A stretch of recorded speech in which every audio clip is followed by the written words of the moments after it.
इतर जातीच्या मुलाशी प्रेमसंबंध जुळल्याचा राग, मन परिवर्तनाच्या बहाण्याने नेले डोंगरावर, चुलत बहिणीस खवड्या डोंगरावर नेऊन दरीत ढकलले. छत्रपती संभाजीनगर. मुलीच्या प्रेमसंबंधामुळे घरच्यांशी खटके उडत असल्याने तिचे मन परिवर्तन करण्यासाठी तिला वडिलांनी काकाकडे 8 दिवसापूर्वी आणून सोडले होते. या प्रेम प्रकरणामुळे संतप्त झालेल्या चुलत भावाने बहिणीला एकांतात बोलण्याचा आणि त्या मुलाशी बोलणे करून देतो असे सांगून खवड्या डोंगराच्या माथ्यावर नेले आणि संधी मिळताच सुमारे 500 फूट खोल दरीत ढकलून दिले.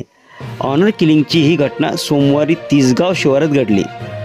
नम्रता गणेशराव शेरकर, वय 17, राणा शागर, श्रीराम कॉलनी, तालुका अंबड, जिल्हा जालना ही तरुणी जागीच गतप्राण झाली. घटनेनंतर पळून जाणारा आरोपी ऋषिकेश तानाजी शेरकर यास परिसरातील नागरिकांनी पकडून पोलिसांच्या स्वाधीन केले.